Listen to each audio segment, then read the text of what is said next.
আমি রূপম। এখন এই ভিডিওতে আমরা ইন্ডিয়ান সিনেমার বেশ কিছু আপডেটস দেবো। তো চলো আজকের ভিডিও শুরু করা যাক। তো আজকের বড় যেটা আপডেট অন্যতম সেটা হচ্ছে পাঠানের সিকুয়াল। আমরা জানি সেটার কাজ হচ্ছে, সেটা ম্যাসিভ স্কেলে আসবে, নেক্সট ওয়ারএফের বিগ থিং। বাট পাঠান 2 এর পরিচালককে লেটেস্ট আপডেট ওয়াইজ সিদ্ধার্থ আনন্দ পাঠানের সিকুয়াল ডিরেক্ট করবেন না। মানে ভাবা যায় পাঠানের মতো একটা ব্লকবাস্টার ছবি দেওয়ার পরেও পাঠান 2 সে ডিরেক্ট করবে না। এবং এটা বহুবার শোনা গেছিলো যে ফাইটের ছবিটা ইনিশিয়ালি সে ওয়াইএফকে অ্যাপ্রোচ করেছিল এবং তখন তাদের মধ্যে একটু সমস্যা হয়েছে। তবে যদিও পাঠানের মতো একটা বড় সাকসেসফুল ছবি দেওয়ার পরে পাঠান 2 সেই ডিরেক্ট করবে এমনটাই শোনা গেছিলো। But latest update wise Aditya Chopra সে পাঠান 2 ডিরেক্ট করবে, সিদ্ধার্থ আনন্দ নয়। এবার আদি চোপড়া ডেফিনেটলি খুব ভালো একজন পরিচালক, সে খুব ভালো ভালো ছবি দিয়েছে এক সময়, কিন্তু কারো না পার্টিকুলার কিছু জোন আছে যেগুলো সবাই সেই জোনে এসে দারুণ কাজ করে যেতে পারে না, ওরকম পরিচালক খুব কম হয়। সিদ্ধার্থ আনন্দই সেই ক্লাসি অ্যাকশন অডিয়েন্সকে প্রোভাইড করতে পারে। তো দেখার আদি চোপড়া বহু টাকা নিয়ে একটা ভালো ছবি কি বানাতে পারে। তো পাঠানের সিকুয়াল পরিচালনা করছেন না সিদ্ধার্থ আনন্দ, এটাই আজকের অন্যতম বড় আপডেট। আমরা যদি পরবর্তী আপডেটে আসি, তো আমরা জানি গতকাল ক্রু ছবিটা বক্স অফিসে মুক্তি পেয়েছে এবং ছবিটার আমি বললামই সেই ছবিটার জন্য অডিয়েন্সের একটা ক্রেজ ছিল।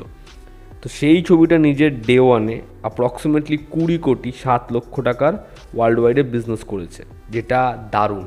তো এই ছবিটার এই যে নাম্বারটা, এটা কিন্তু আচ্ছা বড় ব্যানারের বড় ডিরেক্টরের ফেস থাকা এই লিস্টারের ছবির থেকেও ভালো কালেকশন। মানে যদি নেট কালেকশন ছবিটা 10 থেকে 11 কোটির করে ফেলে এবং যেখানে পরিচালক তার আগের ছবি ওটিটিতে এসেছে সেরকমভাবে ছবিটা প্রচার পায়নি, মানে এটা তো একটা বিশাল প্রমোশনে আসা খুব বড় ছবি নয়, কিন্তু এই ছবির কালেকশনটা সত্যি বড় করে অ্যাপ্রিসিয়েট করার মতো। আমরা যদি পরবর্তী আপডেটে আসি, কার্তিক আরিয়ান এবং বিশাল ভারদ্বাজের ছবিটা আসছে, থ্রিলার ছবিটা, যেই ছবিটা প্রডিউস করছে সাজিন নাদেদওয়ালা, সেই ছবির বাজেট 150 কোটি আমরা বলেছি। তো সেই ছবি টাইটেল হচ্ছে আর্জুন উস্তারা এবং এই ছবিটা স্পেন এবং গ্রিসে শ্যুট হবে দিওয়ালি 2024 থেকে। এবং এই ছবিটার দ্বারা পরিচালক বিশাল ভারদ্বাজ এই ছবিটা উৎসর্গ করবেন ইরফান খানকে। দেখার এই ছবিতে তার কোনো সিকোয়েন্স থাকে কি না এবং কার্তিককে তিনি কীরকমভাবে প্রেজেন্ট করেন। পরবর্তী যেটা আপডেট সেটা হচ্ছে দাবাং 4 নিয়ে সালমান খানকে যখন জিজ্ঞাসা করা হয়, তিনি বলেন যে এই ছবিটা তখনই হবে যখন স্ক্রিপ্টে দুই ভাই মানে আরবাজ এবং সালমান আগ্রি হবে তখন। কারণ সালমান খান একরকমভাবে দাবাং দেখছেন, তিনি একটা জিনিস চাইছেন, আরবাজ খান একটা জিনিস চাইছে। তো বোঝাই যাচ্ছে দাবাং 4 আপাতত খুব রিসেন্টলি হচ্ছে না। জিতের আপকামিং বড় রিলিজ বুমারাং, যেখানে রুক্মিণী রয়েছে, সেই ছবিটার নতুন রিলিজ ডেট জানানো হয়েছে 7ই জুন। আমরা জানি সেই ছবিটার সাথে ক্ল্যাশ হতে পারে আরও একটা বাংলা ছবির, কৌশিক গাঙ্গুলির ছবি অযোগ্য, যেখানে প্রসেনজিৎ চট্টোপাধ্যায়কে মুখ্য চরিত্রে দেখা যাবে। তো সেই ছবিটার রিলিজ ডেট এখনও ফাইনাল হয়নি, তবে লেটেস্ট আপডেট ওয়াইজ এই দুটো বাংলা ছবির ক্ল্যাশ হতে পারে 7ই জুন। দেখার দুটো ছবির মধ্যে কোন ছবি বক্স অফিসে এগিয়ে থাকে। আমরা যদি পরবর্তী আপডেটে আসি, নয়ন রহস্য সন্দীপ রায়ের পরবর্তী ছবি, এই ছবিটার সাথে বুমারাংয়ের কানেকশন রয়েছে না, এই ছবিটা ক্ল্যাশে আসছে না।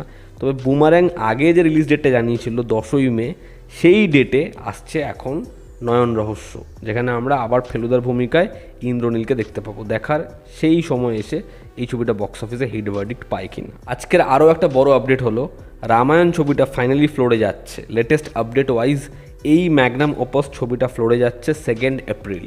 দেখার এই ছবিটার শ্যুট কতদিন ধরে হয় এবং এই ছবিটার শ্যুট কত বড় স্কেলে হয়। রিত মুখার্জি দ্বারা পরিচালিত ছবি অতি উত্তম, এই ছবিটা নিজের প্রথম সপ্তাহে কালেকশন করেছে অ্যাপ্রক্সিমেটলি 24 লক্ষ টাকার, যেই কালেকশনটা মাল্টিপ্লেক্স চেনের কালেকশন। মানে এই যে কালেকশনটা আমি বললাম, এখানে কিন্তু লোকাল মাল্টিপ্লেক্স সিঙ্গেল স্ক্রিন এই কালেকশন ইনক্লুডেড নয়। দেখার এই ছবিটা কি বক্স অফিসে হিট ভার্ডিক্ট পায়। তো এই ছিল আজকাল লেটেস্ট আপডেটস। ভালো লেগে থাকলে লাইক করো, শেয়ার করো, সাবস্ক্রাইব করো। তোমাদের কি অপিনিয়ন জানিও। জনতা আমাদের পাশে আছে। আবার দেখা হচ্ছে, টেক কেয়ার।